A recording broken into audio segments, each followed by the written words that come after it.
느헤미야 13장. 느헤미야의 계역. 그날 백성이 듣는 가운데 모세의 책이 낭독되었다.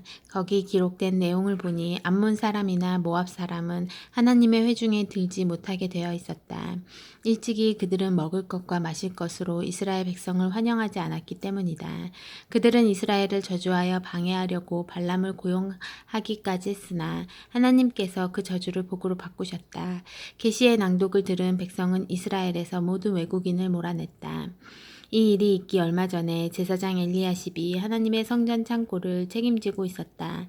그는 도비아와 가까운 사이여서 큰 창고 하나를 그에게 내주었는데 그 창고는 곡식 제물, 향, 예배용 그릇, 레위인과 노래하는 사람과 문지기들에게 줄 곡식과 포도주, 기름의 11조, 제사장들을 위한 제물 등을 보관해 두던 곳이었다.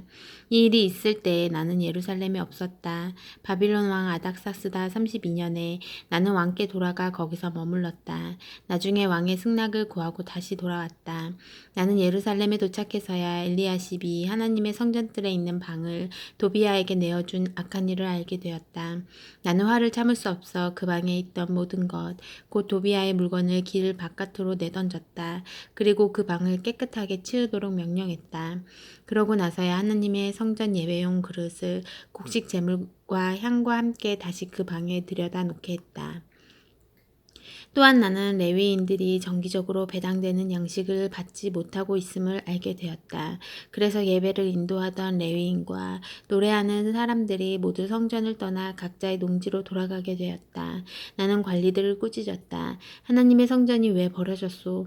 나는 모든 사람을 다시 불러들여 각자의 자리에 배치했다. 그러자 온 유다 사람이 곡식과 포도주와 기름의 11조를 다시 창고에 들여다 놓았다. 나는 제사장 셀레미야, 서기관 사도 레위인 브다야에게 창고의 책임을 맡겼다. 그리고 마따냐의 손자요 사골의 아들인 하난을 그들의 오른팔로 삼았다. 이들은 정직하고 근면하기로 정평이 난 사람들이었다. 그들이 책임지고 자기 형제들에게 돌아갈 몫을 골고루 나누어 주었다. 나의 하나님, 이 일로 저를 기억해 주십시오. 제가 하나님의 성전과 예배를 위해 헌신적으로 행한 이 일을 잊지 마십시오. 유다에 돌아와 있던 그 시기에 나는 백성이 안식일에 포도주 틀을 밟고 곡식 자루를 들이며 나귀의 짐을 싣는 것을 보았다. 그들은 안식일에 장사하기 위해 포도주와 무화과 와 각종 물건을 가져왔다. 그래서 나는 안식일에는 먹을 것을 팔면 안 된다고 분명하게 경고했다. 예루살렘에 사는 두로 사람들이 생선 등을 가져와서 안식일에 그것도 예루살렘에서 유다 사람들에게 팔고 있었다. 나는 유다 지도자들을 꾸짖었다. 이게 무슨 일이오? 어찌하여 이런 악을 들여와서 안식일을 더럽히는 거요. 당신들의 조상도 꼭 이같이 하지 않았소. 하나님께서 그 때문에 우리와 이성에 이 모든 불행을 내리신 것이 아니오. 그런데 당신들은 거기에다 기름을 끼얹고 있소. 안식일을 더럽혀 예루살렘에 진노를 쌓고 있단 말이오. 안식일이 다가오면서 예루살렘 성문들의 그림자가 드리우면 나는 성문들을 닫고 안식일이 끝날 때까지 열지 말라고 명령했다. 그리고 내 종 몇을 성문마다 세워 안식일에 팔 물건들을 들이지 못하게 했다. 각종 물건을 파는 상인들이 한두 번 성문 밖에서 잠을 잤다. 나는 그들을 엄히 꾸짖었다. 여러분은 여기 성벽 밑에서 잠잘 권한이 없소. 내 눈에 다시 띄었다가는 큰일을 당하게 될 줄 아시오. 그것으로 문제가 해결되었다. 그들이 다시는 안식일에 나타나지 않았다. 나는 또 레위인들에게 지시하여 스스로를 정결하게 하고 성문마다 보초를 서서 안식일을 거룩하게 지키게 했다. 나의 하나님, 제가 한 이 일도 기억해 주십시오. 주의 크고 한결같은 사랑을 따라 저를 자비로 대해 주십시오. 그 무렵에 나는 아스돗과 암몬과 모압 여자들과 결혼한 유대인들을 보았다.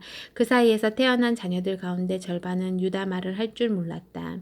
그들이 아는 것이라고는 아스돗 말이나 다른 지방의 언어뿐이었다.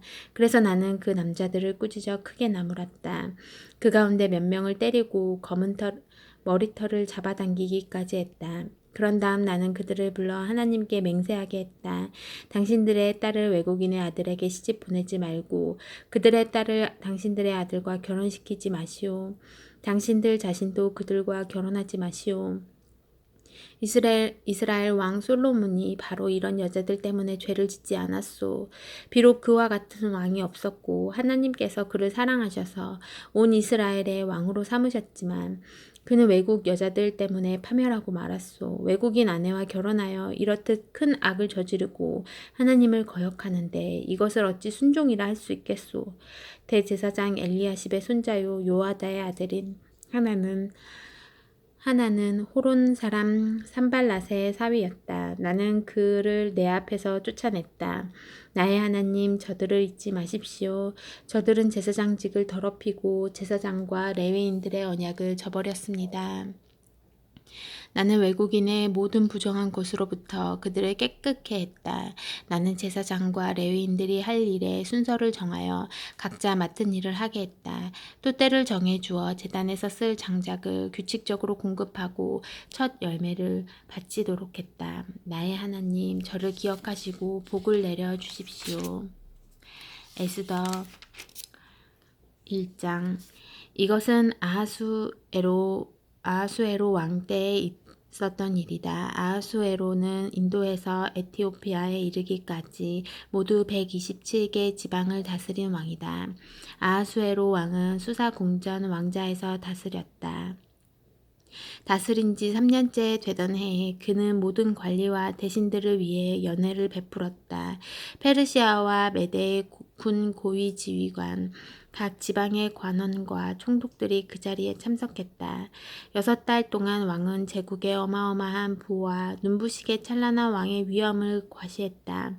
그 행사를 마치면서 왕은 지위의 높고 낮음을 따지지 않고 수도 수사에 살고 있는 모든 사람을 위해 일주일 동안 잔치를 베풀었다.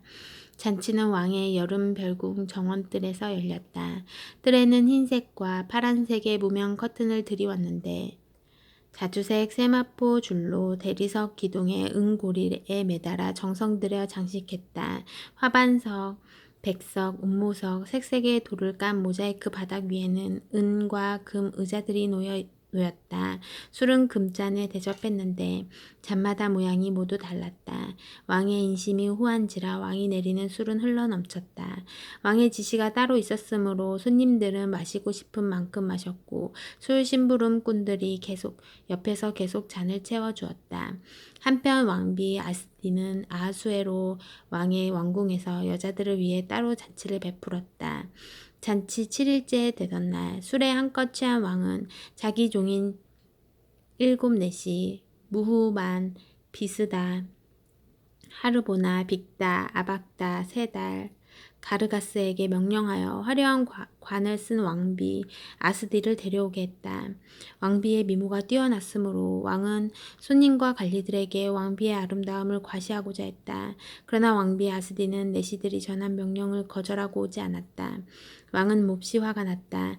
그는 와스디의 오만함에 분노하여 법적인 문제에 밝은 측근들을 불러들였다. 전문 보좌관들의 자문을 받는 것은 왕의 관행이었다.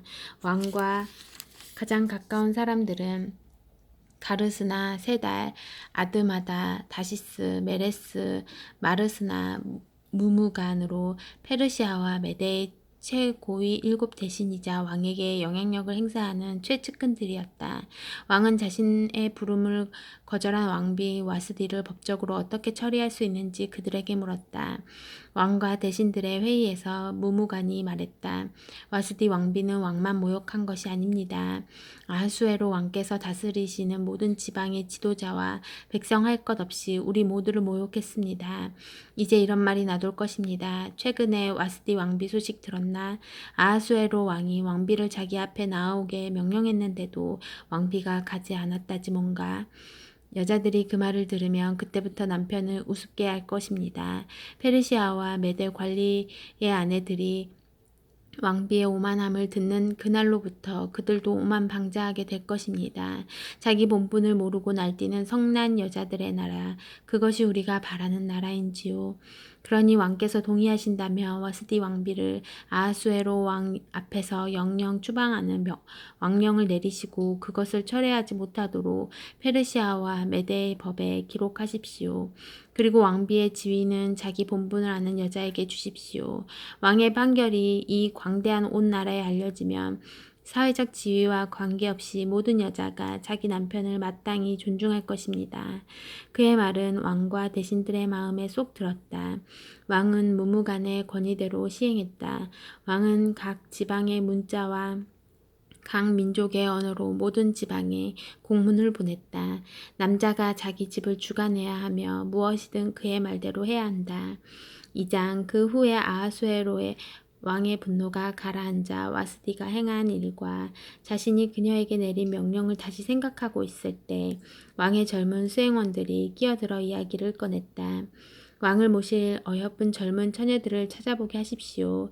왕께서는 나라의 각 지방의 관리들을 임명하시고 어여쁜 젊은 처녀들을 도성 수사에 있는 규방으로 데려오게 하십시오. 그곳의 책임자인 왕의 내시 헤게가 그들의 몸단장을 맡을 것입니다. 그 후에 왕께서 가장 마음에 드는 처녀를 고르셔서 와스디를 대신하여 왕비로 삼으십시오. 왕은 그 제안이 마음에 들어 그대로 받아들였다. 한편 수사 궁전에 한 유대인이 살고 있었다. 그는 기스의 증손이요 시므이의 손자요 야일의 아들인 모르드게로 베냐민 사람이었다. 일찍이 바빌론 왕 느부갓네살이 그의 조상을 예루살렘에서 포로로 사로잡아 유다 왕 여호야긴과 함께 끌고 왔다. 모르드게에게는 에스더라고 하는 사촌 누이 동생 하닷사가 있었다. 아버지와 어머니를 여인 후부터 그가 길러온 터였다. 소녀는 몸매가 아름답고 얼굴도 예뻤다. 부모가 죽은 후에 모르드게가 그녀를 딸로 삼았다. 왕의 명령이 공포되자 사람들이 많은 젊은 처녀들을 수사궁전으로 데려와 여자들을 감독하는 헤게에게 넘겼다. 에스더도 그 가운데 있었다. 헤게는 에스더가 마음에 들어 특별히 관심을 두었다. 곧바로 그는 에스더의 몸단장을 시작했다. 특별 식단을 주문하고 궁에 시녀 7을 붙여주어 그녀와 시녀들이 규방의 가장 좋은 방에서 지내게 했다. 에스더는 자신과 가문과 민족 배경에 대해 아무 말도 하지 않았다.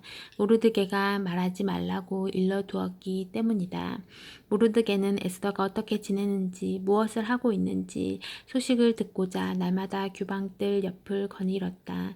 처녀들은 아하수에로 왕 앞에 차례대로 나아갈 때까지 정해진 대로 12달 몰약 기름으로 6달, 향수와 각종 화장품으로 6달의 몸단장 과정을 거쳤다. 왕 앞에 나아갈 때가 된 처녀에게는 무엇이든 본인이 원하는 것을 주어 왕의 방으로 갈 때 가지고 가게 했다.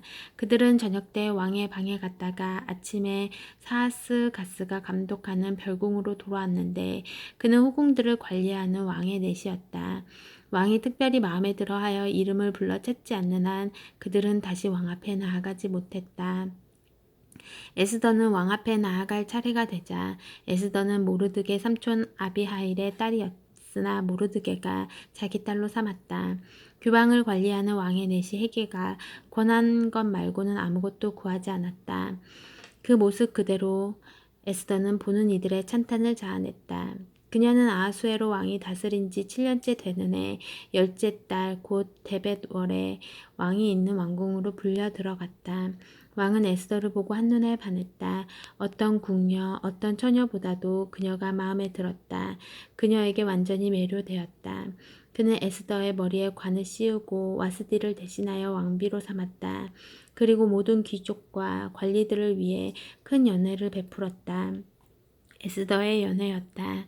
그는 모든 지방에 휴일을 선포하고 왕의 선물을 후히 내렸다.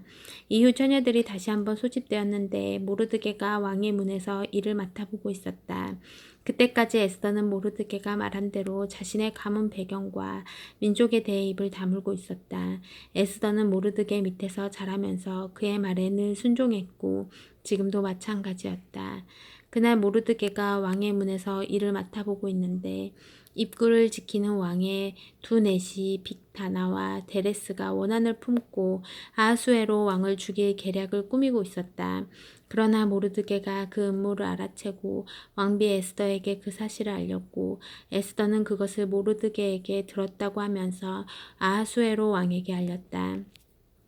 조사 결과 진상이 드러나면서 두 사람은 교수형에 처해졌다. 이 모든 일이 왕의 일지에 기록되었다. 아멘.